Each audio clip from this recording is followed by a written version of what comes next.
I'm not intimidated by threats from a housewife with no job and no family like you, she sneered.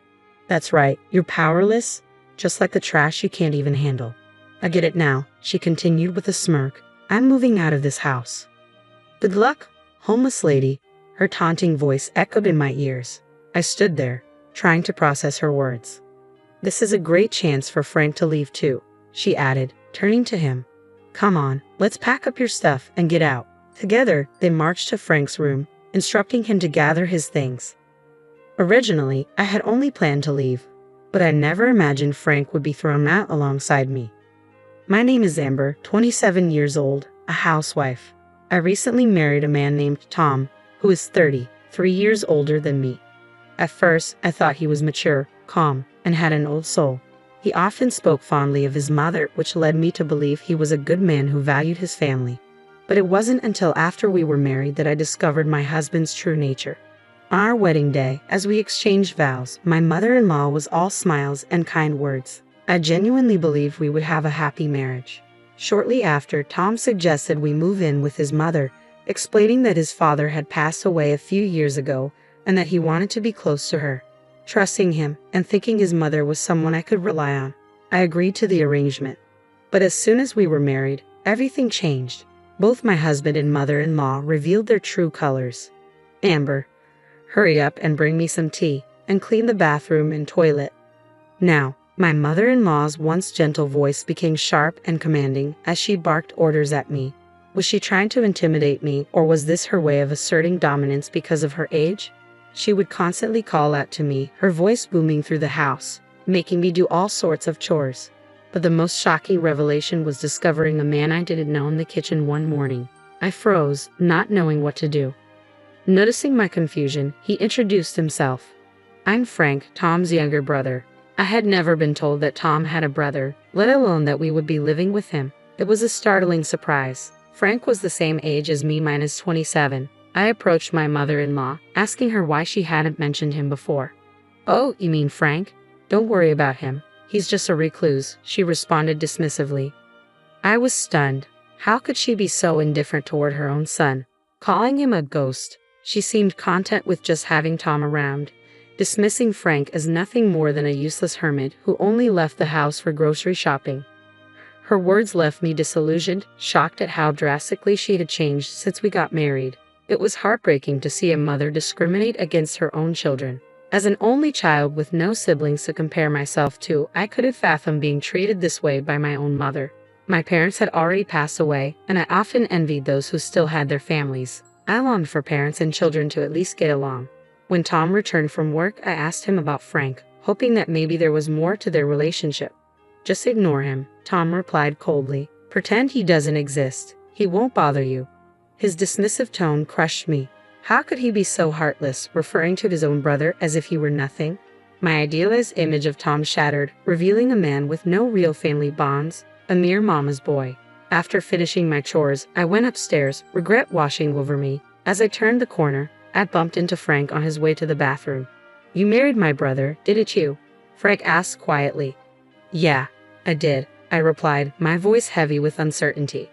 I'm sorry, he said, his eyes filled with a sadness I didn't yet understand. It's nothing, but I won't say anything bad. You better get out of here. What? I asked, startled. I'm sorry, but you should consider getting a divorce, Frank continued, his tone serious. His words stung, leaving me confused and a bit offended. I couldn't believe what I was hearing. I had married my husband because I loved him, and here was his brother, someone I barely knew, suggesting I end our marriage after just one day. It felt surreal. It's none of your business, I retorted. I can handle it. I'm a competitive person. Frank sighed. I'm sorry about that, he said, bowing his head. I'm also sorry for my outburst. I stared at him, taken aback. Just moments ago, I thought he was completely out of line, but now, seeing him apologize so sincerely, I wasn't sure what to think. Maybe he was genuinely trying to warn me, trying to be kind in his own way. As I was processing his words, Frank excused himself and retreated to his room. My husband and mother-in-law had always referred to him as a reclusive oddball, someone they barely acknowledged.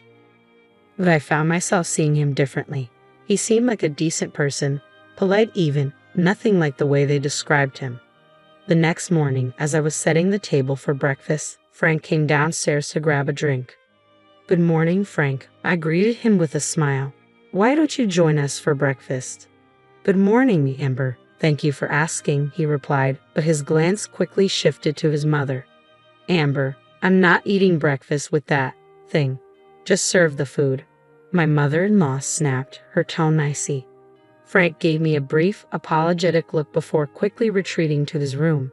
I wanted to apologize for my harsh words the previous day, but the opportunity slipped away. Hey, just stick to doing the housework, okay? Don't do anything unnecessary. My mother-in-law barked at me, her glare fierce. I was stunned by her hostility. No matter how much she disliked me, I never expected to be treated this way. Even worse was how my husband's attitude had shifted overnight. What's for lunch today? He demanded later that day. Curry, I replied hesitantly. You should have told me earlier. I had curry for lunch too. He snapped. How is that my fault?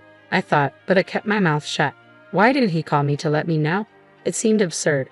Hey, you're not apologizing. Who do you think you are? You're here to do the housework. Understand that, he shouted, his voice harsh and commanding. I stood there in shock, unable to respond. It was becoming painfully clear that Tom didn't love me. He just wanted a housekeeper. It was heartbreaking to realize how calm and indifferent he could be while saying such terrible things. They didn't care about me. They just wanted to make their lives more comfortable, using me as a tool to do so. As I watched them laugh and joke in the living room, I felt a growing sense of isolation, knowing I was merely a convenience to them. I walked upstairs, and as soon as I reached the top, the tears I had been holding back began to flow. I couldn't contain them any longer. Suddenly, a hand gently offered me a handkerchief. I still think you should leave, said a familiar voice. I looked up and saw Frank standing there. I'm sorry, I whispered, my voice trembling. I'm so sorry. I wiped my tears hastily, feeling embarrassed. I'm sorry I used your handkerchief. No, Frank replied softly. I gave it to you because I wanted you to use it. He paused, then added, I heard what my brother and mother said. They're the worst. His words caught me off guard. What do you mean by that? I asked, my voice barely steady.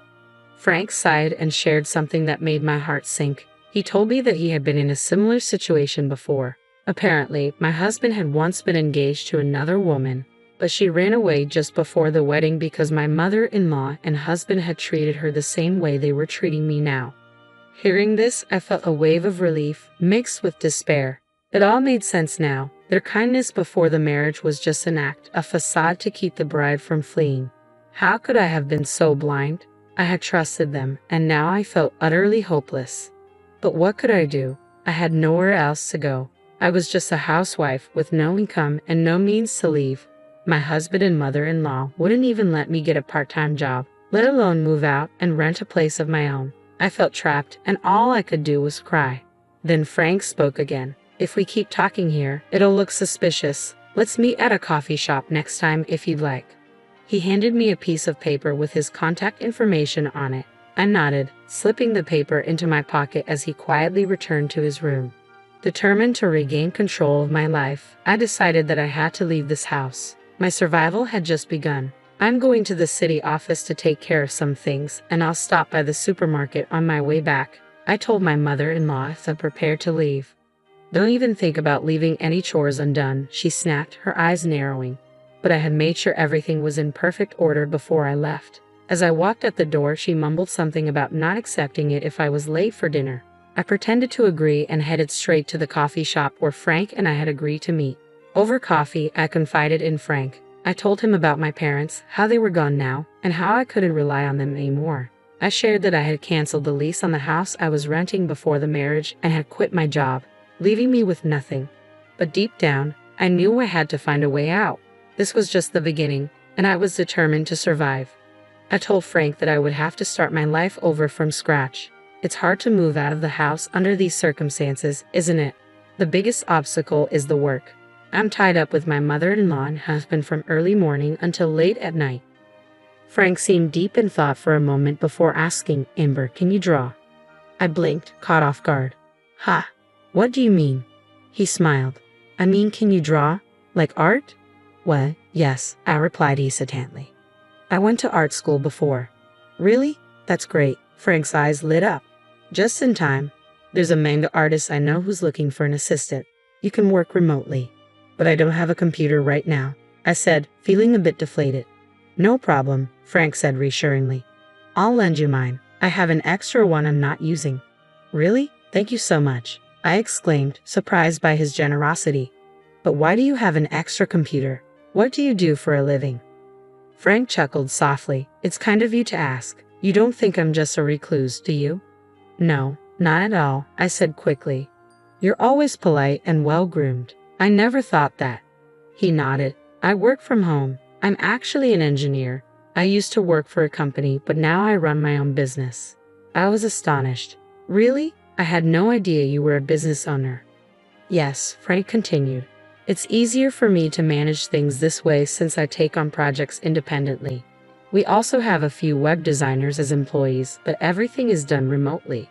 So that's why you're home all the time. I muse. But your mother and Tom said you just stay home doing nothing. You haven't told them the truth. I don't see any benefit in telling them, he replied calmly. True, I agreed. But if you're such a successful manager, why don't you just leave that house? Frank's expression turned serious. That's a story for another time. Right now, we need to focus on you. Let me introduce you to the manga artist. Without wasting any time, Frank made a phone call, and soon, he had arranged a remote interview for me with the manga artist. The interview was set for Wednesday, a day when my mother-in-law usually had her lessons and would be out with the other participants afterward. I was able to schedule the remote interview during that time, and it seemed to go well. I must have made a good impression because I was hired immediately. Given my situation, they offered to send the necessary documents to Frank's address, ensuring everything remained discreet. With the job secured, the next step was finding a new place to live. I have a friend who works in real estate, Frank said. He can get you a good deal. I couldn't help but wonder who this guy was. He seemed to have endless resources. Thanks to Frank's connections, our search for a new place went smoothly. We quickly signed a lease on a place that fit my needs perfectly. Just when everything seemed to be falling into place, things took a turn. One night, I was awakened by my husband who had just returned home, slightly drunk. Hey, where's dinner? He demanded, shaking me awake. Dinner? It's midnight, I replied groggily. You said you didn't want to eat because you were going out for drinks. Shut up, he snapped. The king comes home, and you won't even get up to greet him. Now you're saying you didn't cook dinner? You're a worthless wife. His words cut deep, igniting a fire in me. Do you have any idea how hard I've been working with your mother for you? I shot back. How dare you act so superior to me? Because you're my wife, he sneered. A wife should support her husband, and your job is to take care of the house. If you can't do that, don't stand against me. A wife who can't do housework is nothing but trash. As he finished speaking, I heard the door creak open. My mother-in-law entered, looking just as displeased. You're nothing but trash, she said coldly. And Frank is trash too. This place is a dump. My husband snickered at her words. Yeah, it's time to take out the oversized trash. What did you just say? I demanded. With a smirk, he opened a drawer and pulled out a document. This is what I mean, he said, holding up divorce papers. You're no good to me anymore. I'm going to find another wife who can actually take care of me. So, I'm divorcing you. Get the hell out of my house. You're disgusting. You think of your wife as nothing more than a slave? I asked, my voice trembling with a mix of anger and disbelief. Is that what you want in a marriage? Someone who acts like a housekeeper? You think I care about what you say? He scoffed. A jobless, parentless woman like you. What are you going to do? You're just garbage. My mother-in-law chimed in, laughing along with him. That's right. You're nothing but trash, and there's nothing you can do about it. Their words were like knives, but I wasn't going to let them break me. I see how you really feel, I said calmly. I'm moving out of this house. I signed the divorce papers and walked away without looking back. I stuffed the papers into my bag and began packing my belongings, all while my husband and mother-in-law watched with smug grins on their faces. So what now? You're homeless, my husband sneered. Not our problem anymore. Good luck out there, homeless lady. And Frank, my mother-in-law added with a wicked smile. He should be out of here too. Time to take out the trash and clear up some space. They began discussing their plans to remodel the house once we were gone, planning to tear down walls and make the place bigger and more comfortable for themselves. It was clear they were already envisioning their lives without us. They headed to Frank's room and ordered him to pack up and leave as well. I hadn't anticipated that Frank would be forced out with me, and a pang of guilt hit me. Had I dragged him into this mess because I couldn't control my emotions during that fight? "I'm sorry, Frank," I said, feeling the weight of responsibility. "This is my fault." But Frank just smiled and shrugged. "Don't worry about it. I realized a while ago that I can't keep living with these people. Besides, I've got other plans now. Maybe it was a good thing we had that fight." His calm demeanor eased my mind slightly. At least he didn't seem too upset about leaving. 2 days later, on Wednesday, when my mother-in-law was out of town, Frank and I called a moving company and left for good. As we finished moving, my mother-in-law called my new place. "Don't worry, we're all gone," I said into the phone. "Frank and I moved out together." "Good," she replied, her voice dripping with satisfaction. "I'm glad I don't have to see you two anymore." She hung up, clearly pleased with herself, but she had no idea what was coming next. Frank and I were planning our revenge, though we kept it to ourselves for now. Moving into a rented house, I managed to settle in and start fresh. Thanks to Frank, I received a substantial settlement from my husband in the divorce. Frank had overheard my husband and mother-in-law's vile comments during our fight and secretly recorded them. Their statements were so damning that they fell under marital and family status harassment. This evidence was crucial in proving that the divorce was entirely due to my husband and mother-in-law's behavior. With that chapter closed, I could finally begin my new life. I managed to secure a substantial alimony settlement, a small victory in my revenge against my ex-husband. Frank's friend, a lawyer, handled the legal side for me. My ex-husband was completely blindsided by the court's decision and accepted the payment without question. Frank's connections were invaluable, and I was incredibly grateful for his help. I decided not to delve into the details any further. A few days later, my ex-mother-in-law began bombarding me with phone calls. It felt like a relentless barrage, as if a demon were knocking at my door. I had intended to block the calls, but in the end, I had no choice but to answer.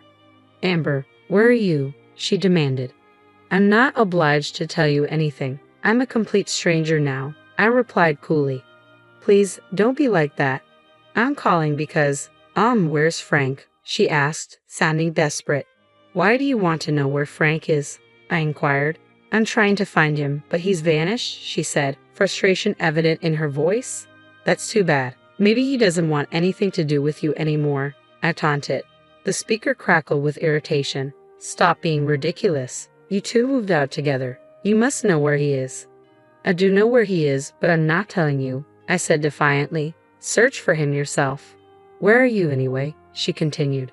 "You have no home, no job, no place to stay. If you beg, I might let you back, but you'd only be a housekeeper." "Why would I come back to you?"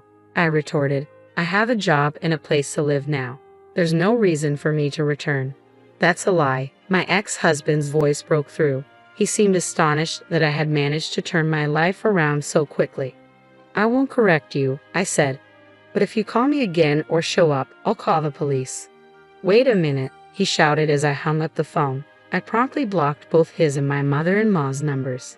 They were frantic because they had just realized the truth. They had mistakenly believed that my father-in-law had left them a fortune, but it was actually Frank who had been transferring money to his mother's account each month. When Frank was forced out of the house, he stopped the transfers. My mother-in-law thought Frank was just a recluse, not realizing that the money she relied on was gone. Frank had cut ties with his family after being ousted, leaving them in financial ruin. My ex-husband, unable to pay the alimony, was left struggling, and my mother-in-law was now facing financial hardship without the regular transfers. Neither of them deserved my sympathy. They had treated Frank terribly, and now they were facing the consequences. Meanwhile, Frank had purchased a luxury flat in Tokyo and was living comfortably. The truth was, he had been providing for his family all these years to honor a promise to his father.